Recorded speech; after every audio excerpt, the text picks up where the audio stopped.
백남준 선생님은 뭐 국립연대기실로 하는데 근무하기 전에 네. 백남준이라는 뭐 이름이라든지 네. 명성, 잡지, 뭐 신문 이런 거에서 이제 기사 네. 같은 걸 보고 했었었죠. 네.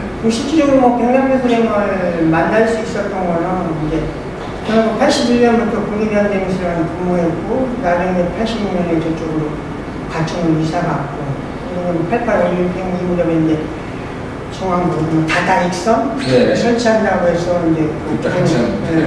동원 선생님도 드나들고 그럴 때 보면 학예연구실에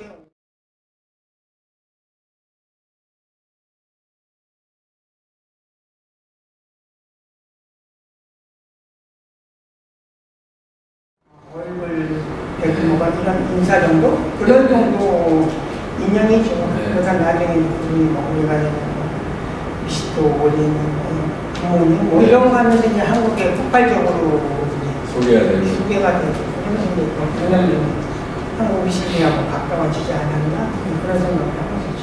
이미 연합지 아니죠. 거기 보면 백남준한테 들어있고 했던 건데 유준환 선생님이 이걸 가지고 계시다가 저한테 오히려 이제 선물을 주신 거예요. 이 연합장 자체를. 그래서 사실 이제 제가 이거를 수집하게 된 거고 해피문 89년.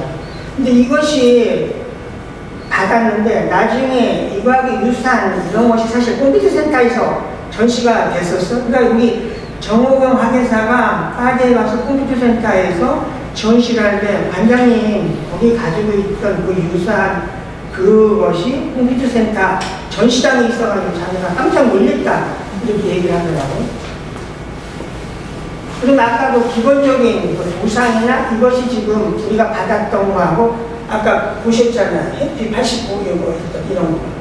그러니까 이거 백남준 선생님이 뭐 국제국수 이런 걸 만드는데 그래서 그것이 우연찮게 이제 그 유사한 것이 컴퓨터 센터 전시장에 나왔구나 이런 거에서 약간 더 이거에 대한 가치라고 아까 저도 이런 생각이 좀 들었지. 그래서 이런 실제적인 이런 자료 이게 그때 이거 전시했던 지구의 맛에서 아까 여기 수록이 된 거지.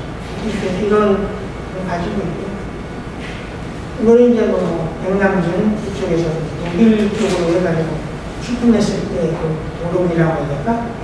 이런 거.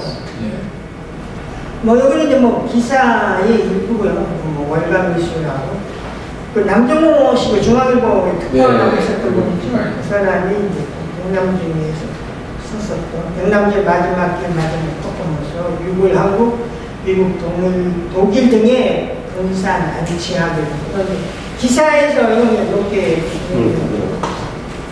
이게 아까 얘기했던 굉장히 초기라고 할 수 있죠. 백남준이 한국에 막 제대로 소개되기 전에 68년도 8월로 공간 잡지에 이 글이 실렸어요. 그중에 오영기에 그리고 이거는 백남준이가 원본이죠. 이거를 공간에 보내준 거죠. 이거를 나중에 해서 이렇게 몇 년? 68년. 8년.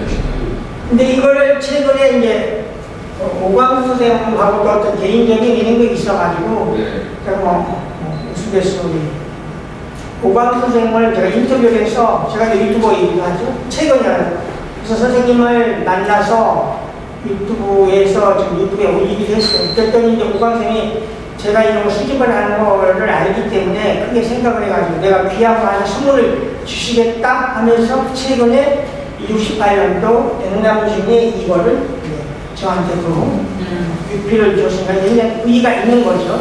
68년도에 백남준이가 썼었던 이런 유필입니다. 그래서 저희가 저희 수당팀으로 이거를 오광수 선생님 기증에 의해서 확보를 했습니다.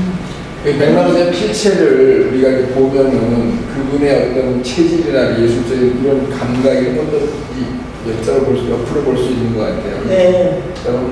그러면 너무 귀한 자료. 네, 귀한 저희가 백남준에 관련해가지고 이제 자료 수집을 하고 연구되는 추이를 보면 이제 미디어 아트의 선구자로서 이제 백남준이 다루어지고 미디어 아트가 가지고 있는 어떤 어떤 미적인 그런 지점들에 대해서 사실 아직도 미디어 세대가 메리인으로서 박물관이나 미술관에서 다루어지지는 못하고 있기 때문에 사실은 시간이 하지만 20년, 10년 정도 지나면 지금 세대들은 사실 완전히 본 디지털이라 그래가지고 완전 미디어 기기를 베이스로 어렸을 때부터 유튜브 보고 약간 이런 친구들이 이제 곧 박물관, 미술관의 주 이용자들이 될 거란 말이죠.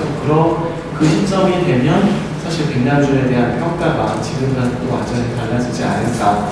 그러니까 30세기에 살았기 때문에 너무나 유명하지만 너무나 관심 유튜브 보면 검색수를 보면 백남준 때문에 아주 많은 것도 있지만 정말 좋은 내용인데도 거의 몇십 년 이렇게 되는 경우가 많거든요.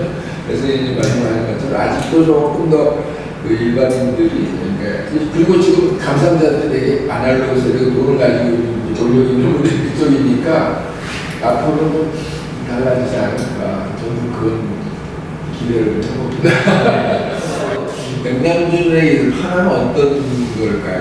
판화요? 판화는 장르가 어떤 성격이 저는 백남준 작가님이 그러니까 생애에서 이렇게 중요한 사건들을 자기의 사건들이 작업들을 아카이브하는 목적으로 쓰셨고 이제 역사적 사건이 있을 때 그 사건을 기록하는 것도 하나의 사건이라고 생각했어요. 그래서 그거를 그렇죠.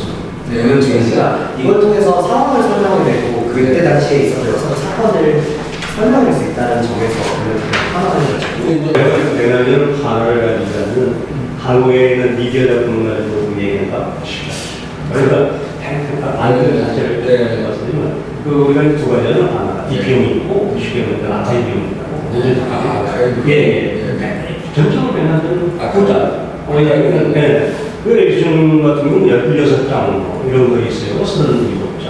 그걸 판매 기표용은 그렇게 안 되죠. 안 됩니다. 물론 아까 얘기했던 88올림픽 그냥 다 나간다. 여기까지는 이렇게 돈을 만들기 위해서 만들었어요.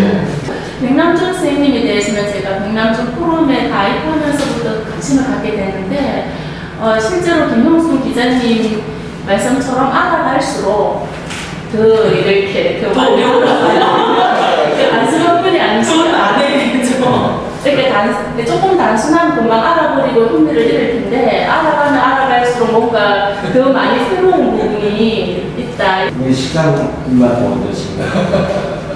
경기 작가 아세요? 그래서 이제 왜냐면 물론 그레이드나 이제 깊이 작품에 예를 들어 아까 얘기했듯이 철학을 알아야 되고 예술자 알아야 되고 종교자 알아야 되고 음악자 알아야 되고 문학자 백남준이 이해할 수 있는 그런 것들이 필요하고 하는데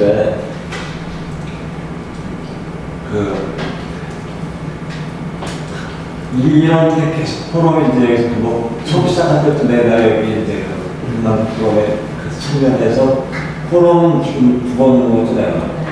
네. 2번 참여했는데 캔디라는 사람이 떠오르더라고. 이게 거듭될 수가 없고 경기라는 인물이 떠오르는데 이 사람은 아무도 얘기 안 할까? 그런 생각이 들어요. 백남준의 작품 세계관과 연결해서 박현기의 작품 얘기할 수도 있음에도 불구하고 오늘 보는 작가들에도 아직까지도 없었다. 한국 미디어 아트라는 미디어 아트에서 그 양반도 거의 어마어마한 작업을 했고 또